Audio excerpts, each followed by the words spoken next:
자, 창세기 17장에 와서 하나님께서는 비로소 99세 아브람에게 아브라함이라는 이름을 주셨고 89세 사레에게 사라라는 이름을 주셨어요. 한 가정의 아버지 아브람이 열국의 아버지 아브라함이 되었습니다. 한 가정의 어머니 사레가 열국의 어머니 사라가 되었습니다. 우리들의 신앙생활이 다람쥐 쳇바퀴 돌듯이 그렇게 평범한 것 같은데 어느 순간에 영적으로 크게 도약할 때가 있어요. 나도 모르는 사이에. 마치 시몬이 게바가 되고 사울이 바울이 되고 아브라함이 아브라함이 되고 사레가 사라가 되는 것처럼. 그런데 그 시점이 말이에요, 우리 생각과는 조금 달리 묘합니다. 아브라함이 시딤 전쟁에서 승리했을 때가 아니죠. 하나님께 이삭을 바쳤을 때도 아니에요. 우리 생각에는 그게 아주 중요한 사건 같은데 그게 아니에요. 86세에 이스마엘을 낳고 13년이 흐른 시점. 저는 이런 데서 성경의 심오함에 전율을 느낍니다. 사람의 말을 듣고 자신의 욕망을 조차 기다리지 못했던 아브람과 사레에게 13년이 흐르는 동안 무슨 일이 있었길래 아브라함이 되고 사라가 될 수 있었는지 다음과 같이 묵상해 보시겠습니다. 첫 번째, 하나님의 언약을 새롭게 깨닫고 이해할 수 있게 되었기 때문입니다. 본문 2절, 4절 보면은 내가 내 언약을 나와 너 사이에 두어 너를 크게 번성하게 하리라 하시니 아브라함이 엎드렸더니 하나님이 또 그에게 말씀하여 이르시되 보라, 내 언약이 너와 함께 있으니 너는 여러 민족의 아버지가 될지라. 자, 여기 언약이라는 단어가 나오죠. 사람들끼리 하는 건 약속이죠. 하나님과의 약속은 언약이라고 그러죠. 아브람이 아브라함이 되고 사레가 사라가 될 수 있었던 것, 하나님의 언약을 기억하고 그 언약을 실천할 수 있었기 때문에. 근데 그 언약이 어떤 언약이에요? 할례. 너희 중 남자는 다 할례를 받으라. 이것이 나와 너희와 너희 후손 사이에 지킬 내 언약이니라. 너희는 포피를 베어라. 이것이 나와 너희 사이에 언약의 표징이니라. 할례란 남성 생식기의 포피를 베어내는 일이죠. 독실한 유대인들은 지금도 생후 8일이면 할례를 받아요. 사람들은 중요한 약속을 죽을 때까지 잊지 않으려고 몸에 증거를 남겼습니다. 고대로부터 지금까지. 유대인들의 할례나 아메리카 인디안들의 문신이나 독립운동가들이 단지하는 거, 손가락을 자르는 거, 육체에 남아있는 증거를 보면서 내가 약속했던, 내가 맹세했던 그것을 잊지 않고 끝까지 기억하기 위해서 그렇게 하는 거죠. 건강한 사람은 하루에 8번 소변을 봅니다. 아브라함을 비롯하여 그의 후손인 유대인들은 소변을 볼 때마다 하나님과의 언약을 기억하기 위하여 할례를 행했죠. 그런데 할례 받은 유대인들이 하나님만 기억하고 믿었을까요? 광야로 나온 유대인들이 금송아지를 만들어 놓고 숭배하고 가나안 땅에 들어온 유대인들이 바알과 아세라, 아스타롯을 숭배했죠. 하루 8번씩이나 하나님과의 언약을 기억하려고 할례를 받고 맨날 들여다봤는데도 이스라엘 민족은 하나님과의 언약을 어기고 하나님을 배반했지요. 이에 대하여 모세는 신명기에서 이렇게 말씀합니다.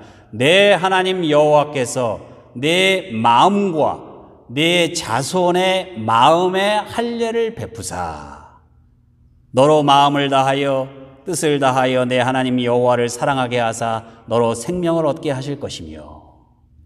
모세는 아브라함과 하나님 사이에 맺은 언약 할례에 대하여 새롭게 깨닫고 이해한 거예요. 육체의 할례보다 마음의 할례가 더 중요하다는 거예요. 그런데 여전히 유대인들은 마음의 할례는 아랑곳하지 않고 육체의 할례에만 집착했죠. 그래서 초대교회에 똑같은 논쟁이 벌어집니다. 구원받은 하나님의 백성이 되려면 할례를 받아야 돼. 할례를 받지 않아도 하나님의 은혜로 세례만 받으면 우리 구원받을 수 있어. 자, 양쪽이 예루살렘에 모여서 극심한 논쟁을 벌였죠. 그게 바로 예루살렘 공의회입니다. 그 결과 어떻게 되지요? 그러므로 내 의견에는 이방인 중에서 하나님께로 돌아오는 자들을 괴롭게 하지 말고 굳이 할례를 받으라고 그렇게 강요하지 말라는 거죠. 다만 우상의 더러운 것과 음행과 목 매어 죽인 것과 피를 멀리하자고 편지하는 것이 옳으니 이는 예로부터 각성에서 모세를 전하는 자가 있어 안식일마다 회당에서 그 글을 읽음이라 하더라. 모세 오경을 중시해서 다만 할례는 받지 않아도 하나님의 백성 교인으로 삼고 그러나 우상의 그런 우상 숭배의 그런 관습 이런 거는 따르지 말자. 이방인들 중에서 예수 믿는 교인들에게는 할례 받으라고 그렇게 억지로 강요하지 말고 대신 우상을 숭배하는 신전에서 음란한 짓을 하거나 잔인하게 짐승을 도축하는 그런 행위는 금지하자. 그런 내용입니다. 그런데 이렇게 결정해놓고도 끝까지 할례 받아야 구원받는다고 주장했던 사람들이 있어요. 할례당이라고도 하고 니골라당이라고도 불렸던 사람들입니다. 그러나 사도 바울은 로마서에서 이렇게 말씀하지요. 무릇 표면적 유대인이 아니요 표면적 육신의 할례가 아니니라. 오직 이면적 유대인이며 할례는 마음에 할지니 영에 있고 푸뉴마 우리 영혼에 각인을 하라는 거예요. 율법 조문에 있지 아니한 것이라. 하나님과 아브라함 사이에 맺은 할례의 언약에 대해서 모세와 바울의 의견이 같죠. 똑같은 말씀을 합니다. 할례란 몸에 하는 게 아니라 어디에 한다고요? 마음에. 바울은 영혼에. 아브라함처럼 모세처럼 바울처럼 하나님께서 내 마음에 행하신 할례의 언약을 기억하고 행하심으로 신앙생활에 큰 진보가 있으시기를 우리 주님의 이름으로 축원합니다. 두 번째, 하나님의 언약이 이삭만이 아니라 이스마엘도 위한 것임을 깨달았기 때문입니다. 본문 19절 20절 보면 내 아내 사라가 내게 아들을 낳으리니 너는 그 이름을 이삭이라 하라. 내가 그와 내 언약을 세우리니 그의 후손에게 영원한 언약이 되리라. 이스마엘에 대하여는 내가 내 말을 들었나니 내가 그에게 복을 주어 그를 매우 크게 생육하고 번성하게 할지라. 그가 12 두령을 낳으리니 내가 그를 큰 나라가 되게 하려니와. 하나님께서 이스마엘에게 복을 주시죠. 근데 그 복이 어떤 복이에요? 아담에게, 노아에게, 아브라함에게 주셨던 생육하고 번성하라는 똑같은 축복을 주셨습니다. 단어가 하나도 안 틀려요. 뿐만 아니라 이스라엘의 12지파처럼 이스마엘에게도 12지파를 주셨습니다. 그런데 이 사실에 주목하는 사람들이 거의 없지요. 오랜 세월 성경 번역과 해석의 역사 가운데 이스마엘에 대한 축복은 누락되거나 강조되지 않았지요. 의도적으로 또는 의도하지 않아도. 구약 성경은 히브리어로 되어 있지요. 이집트의 프톨레미 2세가 예루살렘에서 70명의 랍비들을 데려다가 알렉산드리아로 구약 성경을 헬라어로 번역합니다. 그게 유명한 70인역 셉추아진트. 우리들이 보는 많은 나라의 번역본들이 여기에 많이 기초하고 있습니다. 그 랍비들이 번역한 헬라어 성경 70인역을 4세기에 라틴어로 번역한 사람이 여러분 잘 아시는 제롬이라는 분이에요. 이분이 천재입니다. 성경을 다 암송한 분이에요. 그게 가톨릭 교회의 성경이죠. 불게이트라고도 하고 벌가타. 이후 종교개혁기에 이르기까지 1000년이 넘도록 라틴어 외에 다른 언어로 성경을 번역하는 사람들은 다 감옥 가야 됐어요. 심지어는 불에 태워서 죽였어요. 종교개혁자들 역시 유대교 랍비들과 교부들의 영향을 많이 받을 수밖에 없죠. 여러분 지금도요, 구약 성경의 학자들은 제일 공부 많이 하고 깊이가 있는 학자들은 다 랍비들입니다. 이 유대 랍비들이나 캐톨릭 교부들이나 수백 년 동안 이슬람교를 믿는 아랍인들과는 어땠어요? 대립관계에 있었어요. 그래서 그들의 조상이라고 여겨지는 이스마엘에 대해서는 그 말씀을, 성경 말씀을 긍정적으로 번역하고 해석하지 않았습니다. 안타까운 일이죠. 저는 하나님께서 그렇게 될 줄 아셨다고 봐요. 그럴 줄 알고 당신의 말씀을 기록하는 데 히브리어를 택하셨습니다. 왜냐하면 이 히브리어는요, 지구상에 있는 많은 언어들 중에 누가 누구에게 한 말인지 주어와 객어가 가장 명확한 언어가 히브리어예요. 기가 막힙니다. 그래서 누가 누구한테 한 말인지 그 축복을 누가 누구한테 주는 건지 이게 명확해요. 다른 언어는 그렇지 않습니다. 희미해요. 이렇게도 해석하고 저렇게도 해석할 수 있어요. 우리는 본문 20절을 하나님께서 아브라함에게 하신 말씀으로 대충 이해하고 그냥 넘어갑니다. 근데 이 말씀은 이스마엘을 가리키면서 이스마엘에게 하신 말씀이에요. 근데 제가 오늘 봉독한 개정 개혁판에서는 두령이라고 번역을 했죠.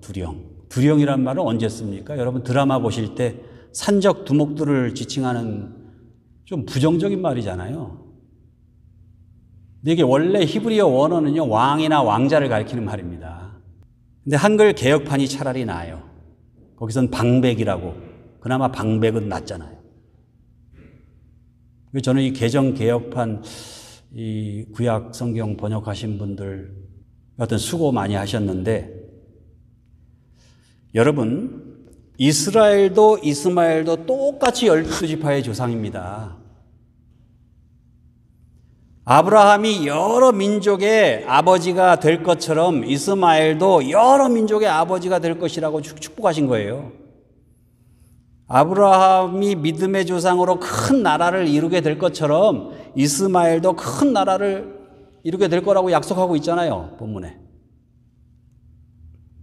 아브라함에게 주신 축복과 이스마엘에게 주신 축복이 똑같은 축복이라는 사실을 발견했을 때, 비로소 유대인들만의 조상이었던 아브라함은 유대인과 아랍인 그리고 모든 중동 민족의 조상인 여러 민족의 아버지, 열국의 아버지 아브라함이 될 수 있었던 것입니다.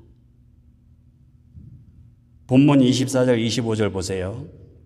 아브라함이 그의 포피를 뵌 때는 99세였고 그의 아들 이스마엘이 그의 포피를 뵌 때는 13세였더라. 아브라함이나 이스마엘이나 똑같이 할례받은 하나님의 백성이지요. 창세기 저자는 의도적으로 두 사람이 할례를 받은 나이까지 나중에 누가 딴소리 못하게 분명히 기록하고 있잖아요. 둘 다 할례 받은 나의 백성임을 그 누구도 딴소리 못하게. 현재 팔레스틴에서 벌어지고 있는 유대인들과 팔레스틴 사람들의 갈등, 아라비아 반도를 둘러싸고 벌어지고 있는 이 유대인들과 아랍인들의 이 무모한 갈등, 오늘 본문을 제대로 번역하고 제대로 해석하는 것만으로도 얼마든지 해결할 수 있습니다. 싸울 이유가 없는 거예요. 하나님 말씀에 의하면. 아랍인들은 오래전부터 유대인이나 아랍인이나 다 우리 알라 신의 백성이라고 그랬어요. 그들은 하나님을 알라라고 하니까. 유대인들은 우리만 아브라함의 후손이다. 쟤네들은 아니야. 우리만 유일한 하나님의 백성이야. 그래서 여전히 지금 이 참혹한 전쟁, 갈등이 계속되고 있는 겁니다. 이런 아집과 편견과 독선을 넘어 아브라함이 아브라함이 되고 사레가 사라가 된 것처럼 여러분과 저도 한 차원 높은 신앙의 세계에 진입하실 수 있기를 우리 주님의 이름으로 축원합니다. 마지막으로 세 번째, 하나님의 언약이 아브라함과 이스마엘뿐만 아니라 모든 민족을 위한 것임을 깨닫기 때문에. 본문 26절 27절 보세요. 그날에 아브라함과 그 아들 이스마엘이 할례를 받았고 그 집의 모든 남자 곧 집에서 태어난 자와 돈으로 이방 사람에게 사온 자가 다 그와 함께 할례를 받았더라. 아브라함만 할례를 받은 게 아니잖아요. 이스마엘만 할례를 받은 게 아니네요. 이방에서 돈 주고 사온 노예들, 당시의 노예는요 재산이에요. 사람이 아닙니다. 노예들까지 다 할례를 받았습니다. 하나님의 언약 아래 있는 백성이 된 거예요. 유대인만 하나님의 백성이 아니라 아랍인도 하나님의 백성이고 흑인종, 백인종, 황인종, 미국인, 한국인, 중국인, 일본인, 우리 다 하나님의 언약의 백성이에요. 그렇죠? 이삭도 이스마엘도, 이스라엘도 하마스도, 한국인도 미국인도, 우리 모두 다 하나님의 백성. 여러분, 하나님의 백성은 인종적 아이덴티티, 민족적 아이덴티티, 사용하는 언어, 무슨 문신이나 표징, 그런 것에 의해서 결정되는 게 아니라 하나님을 믿고 예수님을 믿고 성령님의 도우심을 받으며 살아가려고 하는 우리들의 마음에 의해서 이 마음의 할례로 결정되는 겁니다. 하나님의 백성이라는 이 아이덴티티는요, 핏줄이나 혈육 공동체가 아니에요. 할례라는 언약, 이것을 매개로 하는 언약 공동체예요. 그렇기 때문에 그 누구라도 하나님을 믿고 주로 섬기면 누구나 자신이 하나님의 백성임을 깨닫을 수 있다는 사실입니다. 이스라엘 백성들이 이집트를 떠나서 홍해를 지나 신 광야로 나오는 장면을 출애굽기 12장 38절은 이렇게 기록합니다. 수많은 잡족과 양과 소와 힘이 많은 가축이 그들과 함께 하였으며, 이미 애굽 땅에서 나올 때부터 히브리인이라는 한 종족만 나온 게 아니에요. 수많은 잡족이 다 나온 거예요. 그 잡족과 하나님께서 언약을 맺으신 거예요. 또 출애굽기 12장 48절에는 이렇게 말합니다. 너희와 함께 거류하는 타국인이 여호와의 유월절을 지키고자 하거든 그 모든 남자는 할례를 받은 후에 가까이 하여 지킬지니. 율법서는 물론이고 사무엘서에서도 이방인을 하나님의 백성으로 맞이해 주십니다. 여러분, 다윗의 충복 우리아가 어느 나라 사람이에요? 어느 족속이에요? 헷사람이죠. 헷사람 우리아라고 그러잖아요. 히타이트 민족입니다. 다윗에게 사울이 죽었다는 소식을 전한 병사가 어느 나라 사람이에요? 아말렉인이지요. 아말렉 소년이지요. 다윗이 압살롬의 군대에 쫓겨서 예루살렘을 떠날 때 같이 했던 사람이 누구예요? 가드 사람 이때지요. 가드가 어디예요? 팔레스티니언, 블레셋 사람이에요.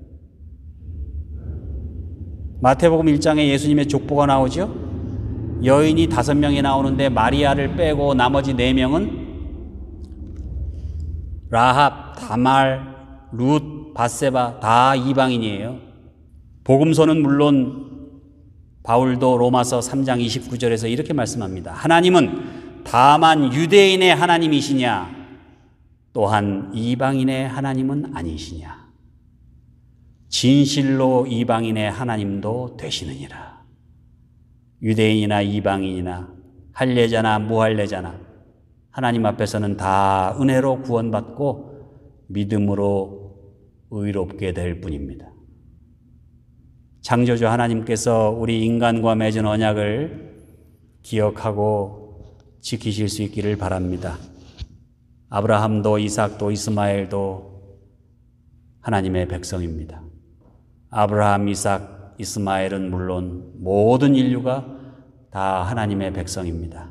이 땅의 모든 인류를 당신의 백성으로 삼으시고 언약을 맺으신 하나님께 감사하면서 아브라함이 아브라함이 되고 사레가 사라가 된 것처럼 더욱 위대하고 광대하신 하나님을 만나실 수 있는 여러분과 저가 되시기를 우리 주님의 이름으로 축원합니다.